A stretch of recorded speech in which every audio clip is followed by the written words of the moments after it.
അപ്പോൾ നിങ്ങൾ പറയും ഞങ്ങളുടെ മുമ്പിൽ ഒന്നും കാണുന്നില്ല എന്ന് പറയും. കാണുന്നില്ല എന്ന് പറഞ്ഞു കഴിഞ്ഞാൽ നമ്മുടെ മുമ്പിൽ കർത്താവിനെ മാത്രം കണ്ടാൽ മതി, കൃപാസന സാക്ഷ്യങ്ങൾ നിങ്ങൾ കേട്ടാൽ മതി. അപ്പോൾ ഇല്ലായ്മയിൽ നിന്ന് ദൈവം ഇന്നും ഉള്ളതെന്ന് പോലെ വിളിച്ചു വരുത്തുന്നത് നമുക്ക് കാണാൻ പറ്റും. അതിലേറ്റവും വലിയ നമ്മളെ സഹായിക്കുന്നത് ഉടമ്പടി തന്നെയാണ്.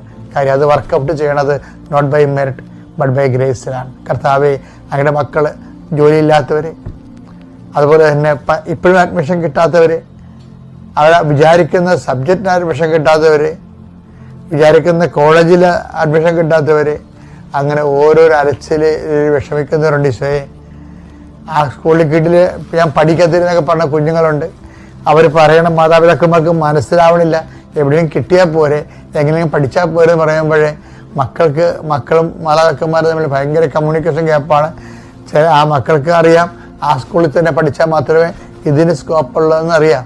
പക്ഷെ അത് പറഞ്ഞ് മനസ്സിലാക്കാൻ മാതാപിതാക്കന്മാരെ മനസ്സിലാക്കാൻ ചിലരെ പറ്റണില്ല. അതുകൊണ്ട് പലതരത്തിലുള്ള പഠന വിഷയങ്ങളുമായി ബന്ധപ്പെട്ടുള്ള ചർച്ചകളും അക്രമങ്ങളും പ്രത്യാക്രമണങ്ങളും പോലെ നടന്നുകൊണ്ടിരിക്കുന്ന അവസരത്തിൽ സമാധാനം നഷ്ടപ്പെട്ട കുടുംബങ്ങളുണ്ട്, പരസ്പരം മാനസികമായിട്ട് അകന്നു പോയവരുണ്ട്, ഒരുമിച്ച് ഒരു ലക്ഷ്യത്തിന് വേണ്ടി ഐക്യത്തോടെ മുന്നേറാൻ പറ്റാത്തവരുണ്ട്. അവരെല്ലാം ഞാൻ ഈ സമയത്ത് ഓർത്ത് പ്രാർത്ഥിക്കുന്നു.